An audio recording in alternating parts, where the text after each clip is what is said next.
This is a reading of Elie Wiesel's Night. As we are looking at this chapter 4, we're going to be thinking about our central questions for the entire book, which are, what is the relationship between our stories and our identity? How do our memories affect how we see ourselves? And to what extent are we all witnesses of history and messengers to humanity? In this particular chapter, we are going to be thinking about the themes of the book. The themes that we are going to be working on are identity. So how is Elie Wiesel's identity changing in that? When you see a section that talks about identity or any passages that discuss identity, you are going to highlight that in yellow. The next theme we are going to be continuing to look at is dehumanization. In what ways are the prisoners dehumanized by the Nazis and by each other? And when you see anything that has to do with dehumanization, you are going to highlight that green. The last theme that we are going to be looking for is the idea of resistance. What is the author trying to teach us about resistance?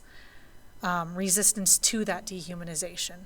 When you see a passage that talks about resistance or is an example of how the prisoners are resisting this dehumanization, you are going to highlight that orange. So identity, yellow, dehumanization, green, and resistance, orange. In addition, if you see any metaphors in the story or in this chapter, you are going to underline them. If you see any similes, you are going to underline them as well. Anytime that you notice that night is referenced, you are going to star that section as well.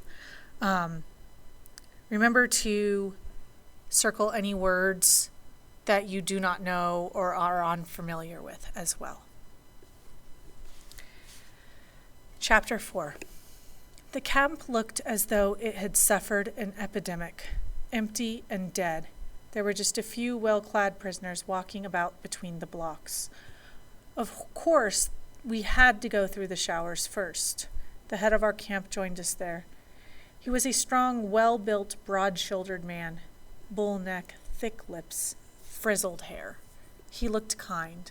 A smile shone from time to time in his gray-blue eyes. Our convoy included a few children 10 and 12 years old. The officer took an interest in them and gave orders for them to be brought food. After we had been given new clothes, we were stalled in 2 tents. We had to wait to be enlisted in the labor units, then we could pass into the block. That evening, the labor units came back from the work yards. Roll call. We began to look for familiar faces, to see information, to question the veteran prisoners about which labor unit was the best, which block one should try to get into. The prisoners all agreed, saying, "Buna is a very good camp. You can stand it. The important thing is not to get transferred to the building unit," as if the choice were in our own hands. The head of our tent was a German, an assassin's face, fleshy lips, hands like a wolf's paws. He was so fat he could hardly move. Like the leader of the camp, he loved children. As soon as we arrived, he brought them bread, soup, and margarine. Actually, this was not disinterested affection. There was a considerable traffic in children among homosexuals here, I learned later. The head told us, "You're staying here 3 days in quarantine, then you're going to work. Tomorrow, medical inspection." One of his assistants, a hard-faced boy with a hooligan's eyes, came up to me. "Do you want to get into a good unit?" "I certainly do, but on one condition. I want to stay with my father." "All right," he said. "I can arrange that. For a small consideration." "Your shoes." "I'll give you some others." I refused to give him my shoes. They were all I had left. "I'll give you an extra ration of bread and margarine." He was very keen on my shoes, but I did not give them up. Later on they were taken for me just the same, but in exchange for nothing this time. Medical examination in the open air in the early hours of the morning, before 3 doctors seated on a bench. The first barely examined me at all. He was content to merely ask, "Are you in good health?" Who would have dared to say anything to the contrary? The dentist, on the other hand, seemed most conscientious. He would order us to open our mouths wide. Actually, he was not looking for decayed teeth, but gold ones. Anyone who had gold in his mouth had his number added to the list. I myself had a gold crown. The first 3 days passed by rapidly. On the fourth day, at dawn, when we were standing in front of the tent, the kapos appeared. Then each began to choose the men who suited him. You, and you. They pointed a finger as though choosing cattle or merchandise. We followed our capo, a young man. He made us stop at the entrance to the first block near the door of the camp. This was the orchestra block. "Go in," he ordered. We were surprised. What had we to do with music? The band played a military march, always the same one, dozens of units left for the workyards, in step. The capos beat time. Left, right, left, right. Some SS officers, pen and paper in hand, counted the men as they went out. The band went on playing the same march until the last unit had gone by. Then the conductor's baton was still. The band stopped dead, and the capos yelled, "Form fives!" We left the camp without music, but in step. We still had the sound of the march in our ears. Left, right, left, right. We started talking to the musicians next to us. We drew up in ranks of 5 with the musicians. They were nearly all Jews. Juliak, a bespectacled Pole with a cynical smile on his pale face. Louis, a distinguished violinist who had come from Holland. He complained that they would not let him play Beethoven. Jews were not allowed to play German music. Hans, a lively young Berliner. The foreman was a Pole, Franek, a former student from Warsaw. Juliak explained to me, "We work in a warehouse for electrical equipment, not far from here. The work isn't the least difficult or dangerous, but a deck, the capo, has bouts of madness now and again. When it's best to keep out of his way. You're lucky, son. You've landed in a good unit." 10 minutes later, we were in front of the warehouse. A German employee, a civilian, the Meister, came to greet us. He paid us as much attention as a dealer who might have received a delivery of old rags. Our comrades had been right. The work was not difficult. Sitting on the ground, we had to count bolts, bulbs, and small electrical fittings. The capo explained to us at great length the vast importance of our work, warning us that anyone found slacking would have him to reckon with. My new comrades reassured me. There's nothing to be scared of. He has to say that because of the Meister. There were a number of Polish civilians there, and a few French women who were casting friendly glances at the musicians. Franek, the foreman, put me in a corner. "Don't kill yourself. There's no hurry, but mind an SS man doesn't catch you unawares." "Please, I would have liked to be by my father." "All right, your father will be working here by your side." We were lucky. There were 2 boys attached to our group, Yossi and Tibi, 2 brothers. They were Czechs whose parents had been exterminated at Birkenau. They lived body and soul for each other. They and I soon became friends. Having once belonged to a Zionist youth organization, they knew innumerable Hebrew chants. Thus we would often hum tunes evoking the calm waters of Jordan and the majestic sanctity of Jerusalem. And we would often talk of Palestine. Their parents were, like mine, had lacked the courage to wind up their affairs and emigrate while there was still a time. We decided that, if we granted our lives until the liberation, we would not stay in Europe a day longer. We would take the first boat for Haifa. Still lost in his Kabbalist dreams, a killer drummer had discovered a verse in the Bible which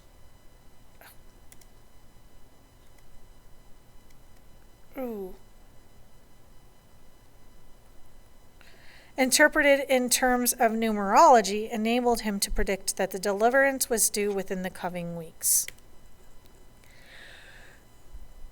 We had left the tents for the musicians' block. We were entitled to a blanket, a washbowl, and a bar of soap. The head of the block was a German Jew. It was good to be under a Jew. He was called Alphonse, a young man with an extraordinarily aged face. He was entirely devoted to the cause of his block. Whenever he could, he would organize a cauldron of soup for the young ones, the weak, and all those who were dreaming more about an extra plateful than of liberty. One day we had just come back from the warehouse. I was sent for by the secretary of the block. A7713? That's me. After eating, you're to go to the dentist. But I haven't got a toothache. After eating, without fail. I went to the hospital block. There were about 20 prisoners waiting in a queue in front of the door. It did not take long to discover why we had been summoned. It was for the extraction of our gold teeth. The dentist, a Jew from Czechoslovakia, had a face like a death mask. When he opened his mouth, there was a horrible sight of yellow, decaying teeth. I sat in a chair and asked him humbly, "Please, what are you going to do?"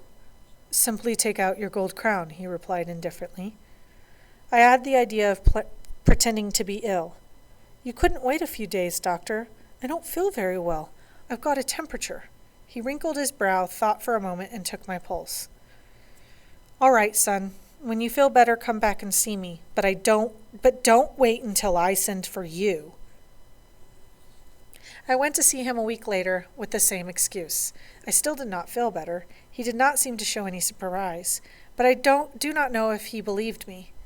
He was probably glad to see that I had come back on my own accord, as I had promised. He gave me another reprieve. A few days after this visit of mine, they closed the dentist's surgery. He was thrown into prison. He was going to be hanged. It was alleged that he had been running a private traffic of his own in the prisoner's gold teeth. I did not feel any pity for him. I was even pleased about what had happened. I had saved my gold crown. It might be useful to me one day to buy something, bread or life. I now took little interest in anything except my daily plate of soup and my crust of stale bread. Bread, soup. These were my whole life. I was a body, perhaps less that even, a starved stomach. The stomach alone was aware of the passage of time. At the warehouse I often worked next to a French girl. We did not speak to one another, since she knew no German and I did not understand French.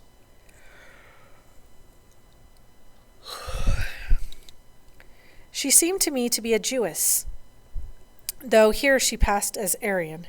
She was a forced labor deportee. One day when Eidik was seized with one of his fits of frenzy, I got in his way. He leapt on me like a wild animal, hitting me in the chest, on the head, throwing me down and pulling me up again. His blows growing more and more violent until I was covered with blood.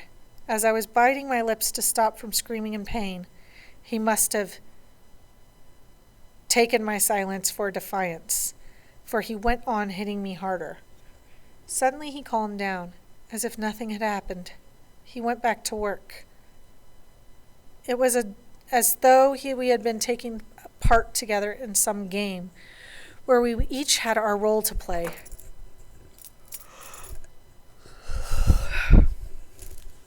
I dragged myself into my corner. I ached all over. I felt a cool hand wiping my blood-stained forehead. It was the French girl. She gave me a mournful smile and slipped a bit of bread into my hand. She looked into my eyes. I felt that she wanted to say something but was choked by fear. For a long moment she stayed like that. Then her face cleared and she said to me in almost perfect German, "Bite your lip, little brother. Don't cry. Keep your anger and hatred for another day, for later on. The day will come, but not now. Wait. Grit your teeth and wait." Many years later in Paris, I was reading my paper in the metro. Facing me was a very beautiful woman with black hair and dreamy eyes. I'd seen those eyes before somewhere. It was she. You don't recognize me? I don't know you. In 1944, you were in Germany at Bunna, weren't you? Yes. You used to work in the electrical warehouse. Yes, she said, somewhat disturbed. And then after a moment's silence, wait a minute. I do remember. Idek the capo, the little Jewish boy, your kind words. We left the metro together to sit on the terrace of a cafe. We spent the whole evening reminiscing. Before I parted from her, I asked her, may I ask you a question? I know it will be. Go on. What? Am I Jewish? Yes, I am Jewish, from a religious family. During the occupation, I obtained forged papers and passed myself off as Aryan. That was how I was enlisted in the forced labor groups. And when I was deported to Germany, I escaped the concentration camp. At the warehouse, no one knew I could speak German. That would have aroused suspicions. Saying those few words to you was risky, but I knew that you wouldn't give me away. Another time, we had to load diesel engines onto trains supervised by German soldiers. Idek's nerves were on edge. He was restraining himself with great difficulty. Suddenly his frenzy broke out. The victim was my father. You lazy old devil! Idek began to yell. Do you call that work? And he beat him with an iron bar. At first, my father crouched under the blows. Then he broke in two like a dry tree struck by lightning and collapsed. I had watched the whole scene without moving. I kept quiet. In fact, I was thinking of how to get farther away so that I would not be hit myself. What is more, any anger I felt at that moment was directed not against the capo, but against my father. I was angry with him for not knowing how to avoid Idek's outbreak. That is what concentration camp life had made of me. Frennick the foreman one day noticed the gold crown tooth in my mouth.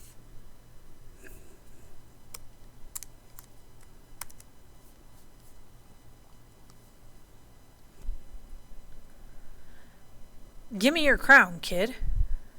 I told him it was impossible, that I could not eat without it. What do they give to you to eat anyway? I found another answer. The crown had been put on a list after the medical inspection. This could bring trouble on us both. If you don't give me your crown, you'll pay for it even more. This sympathetic, intelligent youth was suddenly no longer the same person. His eyes gleamed with desire. I told him I had to ask my father's advice. Ask your father, kid, but I want an answer by tomorrow. When I spoke to my father about it, he turned pale, was silent a long while, and then said, No, son, you mustn't do it. He'll take it out on us. He wouldn't dare. But alas, Frennick knew where to touch me. He knew my weak point. My father had never done military service, and he had never succeeded in marching in step. Here, every time he moved from one place to another in a body, we marched in strict rhythm. This was Frennick's chance to torment my father and to thrash him savagely every day. Left, right, punch. Left, right, clout. I decided to give my father lessons myself, to teach him to change step and to keep the rhythm. We began to do exercises in the front of our block. I would give the commands, left, right, and my father would practice. Some of the prisoners began to laugh at us. Look at this little officer teaching the old chap to march. Hey, General, how many rations of bread does the old boy give you for this? But my father's progress was still inadequate, and blows continued to rain down on him. So you still can't march in step, you lazy old devil. The scenes were repeated for 2 weeks. We could not stand any more. We had to give in. When the day came, Frennick burst into wild laughter. I knew it! I knew quite well that I would win. Better late than never, and because you made me wait, that's going to cost you a ration of bread. A ration of bread for one of my pals, a famous dentist from Warsaw, so that he can take your crown out. What? My ration of bread so that you can have my crown? Freneck grinned. What would you like then? Shall I break your teeth with my fist? That same evening in the lavatory, the dentist from Warsaw pulled out my crown tooth with the aid of a rusty spoon. Freneck grew kinder. Occasionally he even gave me extra soup, but that did not last long. A fortnight later, all the Poles were transferred to another camp. I had lost my crown for nothing. A few days before the Poles left, I had a new experience. It was a Sunday morning. Our unit did not need to go to work that day, but all the same, IDEC would not hear of our staying in the camp. We had to go to the warehouse. The sudden enthusiasm for work left us stunned. At the warehouse, IDEC handed us over to Freneck, saying, "Do what you like, but do something. If not, you'll hear from me." And he disappeared. We did not know what to do. Tired of squatting down, we each in turn went for a walk through the warehouse, looking for a bit of bread some civilian may have left behind. When I came to the back of a building, I heard a noise coming from a little room next door. I went up and I saw IDEC with a young Polish girl, half naked on a mattress. Then I understood why IDEC had refused to let us stay in the camp, moving 100 prisoners so that he could lie with a girl. It struck me as so funny, I burst out laughing. IDEC leapt up, turned around and saw me while the girl tried to cover up her breasts. I wanted to run away, but my legs were glued to the ground. IDEC seized me by the throat. Speaking in a low voice, he said, "You wait and see, kid. You'll soon find out what leaving your work's going to cost you. You're going to pay for this pretty soon. And now, go back to your place." Half an hour before work usually ended, the capo collected together the whole unit. Roll call. Nobody knew what happened. Roll call at this time of day? Here? But I knew. The capo gave a short speech. An ordinary prisoner has no right to meddle in other people's affairs. One of you does not seem to have understood this. I'm obliged, therefore, to make it very clear to him once and for all. I felt the sweat run down my back. A. 7713. I came forward. "A box," he ordered. They brought him a box. "Lie down on it. On your stomach." I obeyed. Then I was aware of nothing but the strokes of the whip. 1, 2, he counted. He took his time between each stroke. Only the first ones really hurt me. I could hear him counting. 10, 11. His voice was calm and reached me through a thick wall. 23. 2 more, I thought, half unconscious. The capo waited. 24. 25. It was over, but I did not realize it, for I had fainted.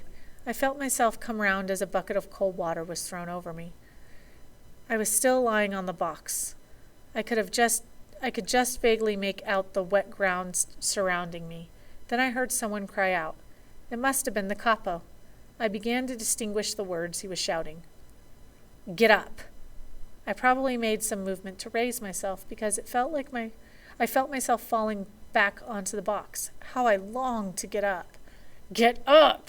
he yelled more loudly. If only I could have answered him. At least, if only I could have told him that I could not move. But I could not manage to open my lips. At IDEC's command, 2 prisoners lifted me up and led me in front of him. "Look me in the eye." I looked at him without seeing him. I was thinking of my father. He must have suffered more than I did. "Listen to me, you bastard," said IDEC coldly. "That's for the curiosity. You'll get 5 times more if you dare tell anyone what you saw. Understand?" I nodded my head. Once, 10 times. I nodded ceaselessly, as if my head had decided to say yes, without ever stopping. One Sunday, when half of us, including my father, were at work, the rest, including myself, were in the block, taking advantage of the chance to stay in bed late in the morning. At about 10 o'clock, the air raid sirens began to wail. An alert. The leaders of the block ran to assemble us inside, while the SS took refuge in the shelters. As it was relatively easy to escape during a warning, the guards left their lookout posts and the electric current was cut off in the barbed wire fences. The SS had orders to kill anyone found outside the blocks. Within a few minutes, the camp looked more like an abandoned ship, not a living soul on the paths. Near the kitchen, 2 cauldrons of steaming hot soup had been left half full. 2 cauldrons of soup right in the middle of the path, with no one guarding them. A feast for kings, abandoned, supreme temptation. Hundreds of eyes looked at them, sparkling with desire. 2 lambs, with 100 of wolves lying in wait for them. 2 lambs without a shepherd, a gift, but who would dare? Terror was stronger than hunger. Suddenly we saw the door of Block 37 open imperceptibly. A man appeared, crawling like a worm in the direction of the cauldrons. Hundreds of eyes followed his movements. Hundreds of men crawled with him, scraping their knees with his on the gravel. Every heart trembled, but with envy above all. This man had dared. He reached the first cauldron. Hearts raced. He had succeeded. Jealousy consumed us, burned us up like a straw. We never thought for a moment of admiring him. Poor hero, committing suicide for a ration of soup. In our thoughts, we were murdering him. Stretched out by the cauldron, he was now trying to raise himself up to the edge. Either from weakness or fear, he stayed there, trying, no doubt, to muster up the last of his strength. At last he succeeded in hoisting himself to the edge of the pot. For a moment he seemed to be looking at himself, seeking his ghost-like reflection in the soup. Then, for no apparent reason, he let out a terrible cry, a rattle such as I've never heard before, and his mouth open thrust his head towards the still steaming liquid. We jumped at the explosion. Falling back onto the ground, his face stained with soup, the man writhed for a few seconds at the foot of the cauldron. Then he moved no more. Then we began to hear the airplanes. Almost at once, the barracks began to shake. "They're bombing Buna!" someone shouted. I thought of my father, but I was glad all the same to see the whole works go up in fire. What revenge! We had heard so much talk about the defeats of German troops on various fronts, but we did not know how much to believe. This, today, was real. We were not afraid, and yet, if a bomb had fallen on the blocks, it alone would have claimed hundreds of victims on the spot. But we were no longer afraid of death. At any rate, not of that death. Every bomb that exploded filled us with joy and gave us new confidence in life. The raid lasted over an hour. If it could only have lasted 10 times 10 hours. Then silence fell once more. The last sound of an American plane was lost on the wind, and we found ourselves back again in the cemetery. The great trail of black smoke was rising up on the horizon. The sirens began to wail once more. It was the end of the alert. Everyone came out of the blocks. We filled our lungs with fire and smoke-laden air, and our eyes shone with hope. A bomb had fallen in the middle of the camp near the assembly point, but it had not gone off. We had to take it outside the camp. The head of the camp, accompanied by his assistant and the chief capo, made a tour of inspection along the paths. The raid had left traces of terror on his face. Right in the middle of the camp lay the body of a man with a soup-stained face, the only victim. The cauldrons were taken back into the kitchen. The SS had gone back to their lookout posts behind their machine guns.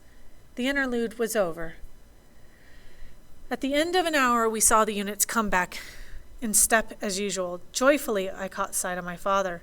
"Several buildings have been flattened right out," he said, "but the warehouse hasn't suffered." In the afternoon, we went cheerfully to clear away the ruins. A week later, on the way back from work, we noticed in the center of camp, at the assembly place, a black gallows. We were told that soup would not be distributed until after roll call. This took longer than usual. The orders were given in a sharper manner than on other days, and in the air there were strange undertones. "Bare your heads," yelled the head of the camp. Suddenly, 10,000 caps were simultaneously removed. "Cover your heads." 10,000 caps went back onto their skulls as quick as lightning. The gate to the camp opened. An SS section appeared and surrounded us. One SS at every 3 paces. On the lookout towers, the machine guns were trained on the assembly place. They fear trouble, whispered Juliek. 2 SS men had gone to the cells. They came back with a condemned man between them. He was a youth from Warsaw. He had 3 years of concentration camp life behind him. He was a strong, well-built boy, a giant in comparison with me.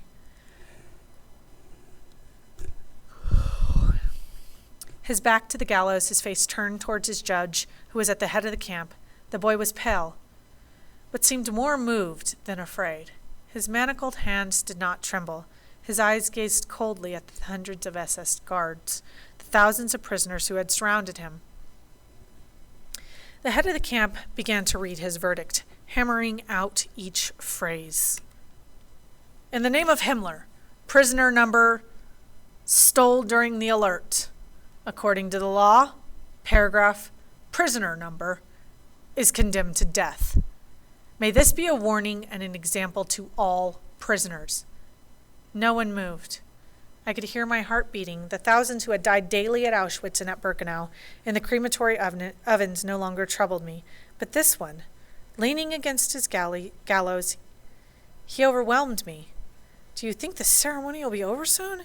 I'm hungry, whispered Juliek. At a sign from the head of the camp, Lagerkampo advanced towards the condemned man. 2 prisoners helped him in his task for 2 plates of soup. The capo wanted to bandage the victim's eyes, but he refused. After a long moment of waiting, the executioner put the rope around his neck. He was on the point of motioning to his assistants to draw the chair away from the prisoner's feet, when the latter cried in a calm, strong voice, Long live liberty! A curse upon Germany! A curse! The executioners had completed their task. A command cleft the air like a sword. Bare your heads. 10,000 prisoners paid their last respects. The whole camp, block after block, had to march past the hanged man and stare at his dimmed eyes, the lolling tongue of death. The capos and heads of each block forced everyone to look at him full in the face. After the march, we were given permission to return to the blocks for a meal. I remember that I found the soup excellent that evening. I witnessed other hangings. I never saw a single one of the victims weep. For a long time, those dried-up bodies had forgotten the bitter taste of tears, except once. The Oberkapo of the 52nd Cable Unit was a Dutchman, a giant, well over 6 feet. 700 prisoners worked under his orders, and they all loved him like a brother. No one had ever received a blow at his hands or an insult from his lips. He had a young boy under him, a pipo, as they were called, a child with a refined and beautiful face, unheard of in this camp. At Buna, the pipo were loathed. They were often crueler than adults. I once saw one of 13 beating his father because the latter had not made his bed properly. The old man was crying softly while the boy shouted, "If you don't stop crying at once, I shan't bring you any more bread. Do you understand?" But the Dutchman's little servant was loved by all. He had the face of a sad angel. One day, the electric power station at Buna was blown up. The Gestapo summoned to the spot suspected sabotage. They found a trail. It eventually led to the Dutch Oberkapo. And there, after a search, they found an important stock of arms. The Oberkapo was arrested immediately. He was tortured for a period of weeks, but in vain. He would not give a single name. He was transferred to Auschwitz. We never heard of him again. But his little servant had been left behind in the camp and prison, also put to torture. He too would not speak. Then the SS sentenced him to death, with 2 other prisoners who had been discovered with arms. One day, when we came back from work, we saw 3 gallows rearing up in the assembly place. 3 black crows. Roll call. SS all around us. Machine guns trained. The traditional ceremony. 3 victims in change, and one of them, the little servant. The sad-eyed angel. The SS seemed more preoccupied, more disturbed than usual. To hang a young boy in front of thousands of spectators was no light matter. The head of the camp read the verdict. All eyes were on the child. He was lividly pale, almost calm, biting his lips. The gallows threw his shadow over him. This time, the Lagerkapo refused to act as executioner. 3 SS replaced him. 3 victims mounted together onto the chairs. 3 necks were placed at the same moment within the nooses. "Long live liberty!" cried the 2 adults. But the child was silent. "Where is God? Where is he?" someone behind me asked. At a sign from the head of the camp, the 3 chairs tipped over. Total silence throughout the camp. On the horizon, the sun was setting. "Bare your heads!" yelled the head of the camp. His voice was raucous. We were weeping. "Cover your heads!" Then the march past began. The 2 adults were no longer alive. Their tongues hung swollen, blue-tinged. But the 3rd rope was still moving. Being so light, the child was still alive. For more than half an hour he stayed there, struggling between life and death, dying in slow agony under our eyes. And we had to look at him full in the face. He was still alive when I passed in front of him. His tongue was still red. His eyes were not yet glazed. Behind me, I heard the same man asking, "Where is God now?" And I heard a voice within me answer him, "Where is he? Here he is. He is hanging here on this gallows." That night, the soup tasted of corpses.